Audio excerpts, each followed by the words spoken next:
Hello and welcome to Health Professional Radio. I'm your host, Neal Howard. Glad that you could join us today. There are a lot of places on the internet that you could be, and you chose to be with us. And for that, I'm really, really grateful. Stress. We hear a lot about stress. And if we're not listening to hear a lot about stress, stress seems to just rear its ugly head no matter what we try to do to dodge the bullet, as it were. Stress causes anxiety. Stress causes exhaustion. Stress causes all sorts of physical illnesses as well as mental illnesses. Our guest in the studio is Dr. George Zgourides. He's uniquely credentialed as both a certified family physician certified by the American Board of Family Medicine, as well as a clinical psychologist and an author. He's the author of Don't Let Them Psych You Out, Stop Feeling Tired, and another book, Stop Worrying About Your Health. Now, Dr. Zgourides is a very strong opponent of modifying lifestyle to achieve overall wellness, as opposed to the common medical approach of taking a pill for that which ails you. How are you doing today, Dr. Zgourides? I'm doing fantastic. Neal, thank you so much for having me back on. I'm really, really glad that you could lend us some more of your time. We were talking in another segment when you were here before about the relationship between exhaustion and stress and how it's so important to find a balance of what you need to do in order to traverse this life and those things that you need to do to calm yourself, to find some peace in those times that you can in such a fast-paced world. Everything is high speed, zoom, zoom, zoom. Now, Yeah. You're a proponent of modifying lifestyle, this fast, high speed lifestyle, in order to feel better, in order to regain some of that zest that you may feel has been drained out of you by everyday life. Now, we're not the only ones that are feeling stressed. We have to deal with others that are feeling the same stresses that we are. I understand dealing with yourself. I understand taking steps that are outlined in another of your books, 10 Mind, Body, Spirit Steps to Address Stress. I understand that. But what about when it comes to those who are dealing with the same stressors and chronic exhaustion that you are? How do two wrongs make a right?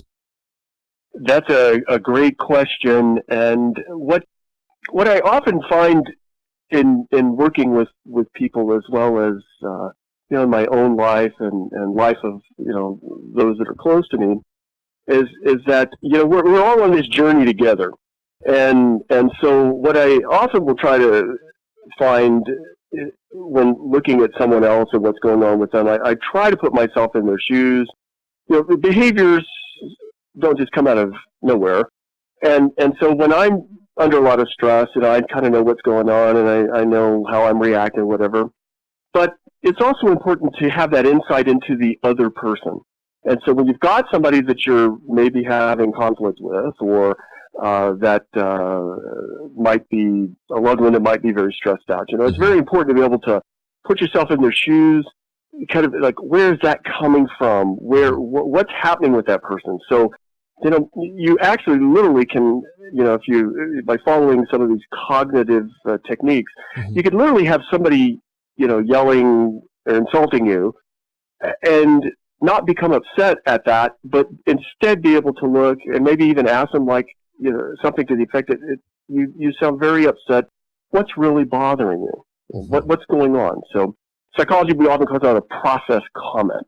You're kind of getting above the conversation and looking at what's going on. But I think it's very important for us to be aware of not just what's inside, like you said, but also the stresses and the other sorts of things that are going on with those around us. Now, you're a clinical psychologist, and you didn't become so overnight. You trained, you practiced on yourself, you practiced on others, you did clinicals, you did all of those things to become a clinical psychologist. You did all those things to become a physician. Right. Throughout that process, you dealt with people that were difficult. You dealt with people that were stressed out. When you came across these people who were, I'll use angry. When you came across these angry people, it says that, misery loves company. These people can sometimes be manipulative as as we can be manipulative when we're under stress, when we're exhausted, when we're stressed out and anxious over our health and all the other things that we have to do. Exactly.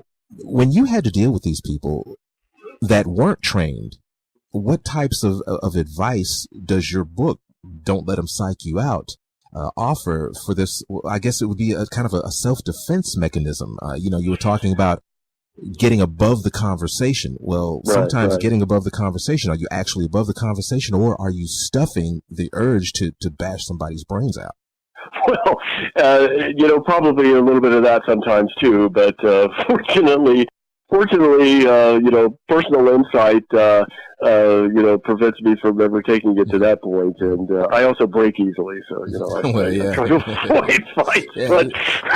You don't want to break your fist on somebody's head, no? Exactly. But, and you speak of the angry person, that's probably one of the most common things we deal with in terms of difficult people, neighbors that are mad about something, or a boss that's upset about your work, or we're coming up on the holidays here, so there's lots and lots and lots of angry interactions with family members, that people will unfortunately be experiencing. But again, I think being able to keep your own cool, and that's a lot of what the book is about. Don't let them psych you out. It's really kind of reflecting on what's going on inside you, and then I offer some techniques for just your average everyday person to be able to take a look at, what's going on inside themselves, but then also some strategies to just kind of not let that stuff out there get in between the ears, and I find that, generally in life, and this is supported also by a lot of cognitive psychology research, that you really can't control other people or how they react. You can't really make somebody not be angry, just like you can't actually make somebody angry. They're choosing to be angry, or they're choosing not to be angry. So there's just a lot of sort of reframing that one can do in order to face this situation that's come up, and then at that point, offer some verbal comments, or some ways to redirect the conversation. There's lots and lots of different techniques for doing that, but I think that ultimately it's really about getting inside one's own head, and not letting all of the interference out there affect one's psyche. In a world that is politically correct, would you say that it's still safe to tell someone to just simply get over it, or is it much more complex than that? Is that what's going on? Nobody can just get over it. There has to be training and self assessment and all of these other things.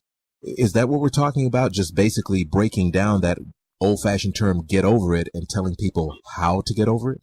Yes, and I'll say there's occasions where it might be appropriate to just say, yeah, get over it, and walk off. There's just an infinite number of responses one can have to any particular situation, just given what's going on in that case. However, I think it's better to take it steps further, like you're saying, and not just get over it, but let's try to get all this to a win-win discussion. What's going on? Tell me what's happening. Let's try to find out what's going on that's causing this. Look at those process comments, not just what's going on in the content. Sometimes that you could be successful with that. Other times, nothing's going to help. So you have to, just make the best decision you can in terms of how to deal with it, whatever. And if it's just not going to change, at that particular time, that particular situation, I tell people just remove yourself from the situation.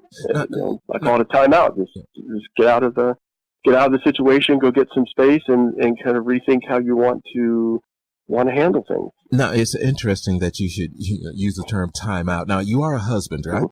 Are you a father as well?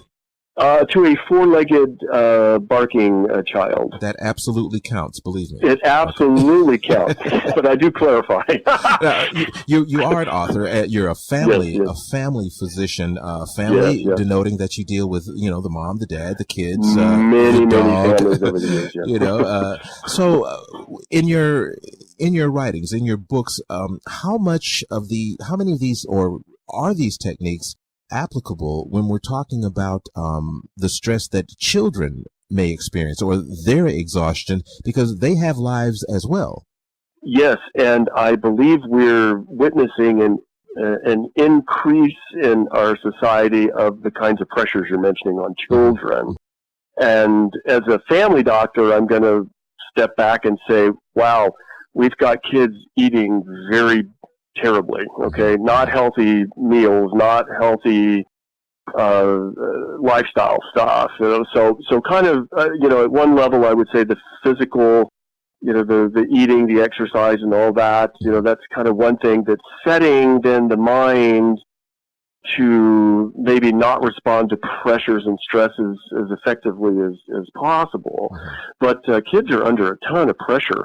I very much admire parents these days that are raising children in our current, our current culture. There's just so increased so much pressure to perform and to pass tests and get into the best school, and my wife and I were watching the news today. They were talking about all the sexting that's going on with kids, and they, unfortunately, without guidance related to those activities, they might not at that age realize that these kinds of behaviors could follow them forever. And so there's a lot of stress and a lot of pressure. I really do feel for the kids. Now, I do have young nieces and nephews, and I see what's going on with them directly as family members, but have definitely worked with many parents and children and families, both in my medical and psychology practices.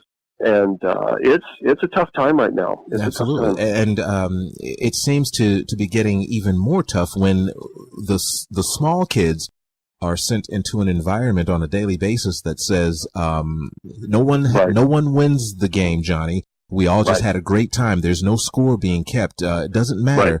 But we're sending them into the most competitive of environments before they even get into high school. And it seems unfair. I mean, when we're talking about psychological self-defense and mental manipulation, we're sending them into the lion's den, because once they come along, there are people in their 20s and 30s who've already figured out that, it's not this non-compete world. Right, exactly. And everybody doesn't end up with a prize at the end of the game. That's right, so, absolutely. And so it's, and we often are seeing in practice, a lot of effects from that. And I totally agree with you, Neal. I think there's a ton of stress on young people, and, very, very difficult time right now for folks. As we wrap up, as the author of Don't Let Them Psych You Out, Psychological Self-Defense for Dealing with Difficult People, in its second edition, available on Amazon and all the major literary outlets, including Barnes & Noble, and also at your website as well. Could you let us know where your website is? Great, Neal, thanks. It's www.livingwholelivingwell.com. Now, if we visit your website, in addition to finding information about alleviating stress, thereby feeling less tired and less anxious and less worried about your health, and also some very helpful hints on how to achieve this wellness to the teenager, the young adult, when it comes to dealing with stress, and letting them know that you're walking into a situation where you're going to be bombarded with folks that want to psychologically manipulate you. They want to be angry. They're stressed out. They're exhausted. And we've been at home talking to you about how to deal with yourself. What would you tell this young person? Maybe possibly giving them a copy of your book. in addition to telling them, giving them one little nugget of advice to take with them? The big nugget of advice I would give these young folks is to start to develop that self-confidence to be themselves, to be their own person, so that when these assaults from people that might be trying to manipulate them come in, they feel very grounded and able to deflect, anything, at least to give them some time to think about how they might want to respond or how they might want to act in a certain situation. So, and I would also encourage the young people, and again, I don't like to sound like an old person, but, ask people, find a mentor, find an older person who will, maybe show you the ropes on some things, give you some advice, kind of help you not recreate the same kinds of problems, and make the same mistakes that others have made. Yeah, I was told once when I was young to always listen to old people because they didn't get old being stupid. That's the truth, There's some reason they're still there, Exactly. You've been listening to Health Professional Radio. I'm your host, Neal Howard. It's been an absolute pleasure talking with Dr. George Zgourides, returning with us in studio today. Okay. Thank you so much for having me on. Thank you.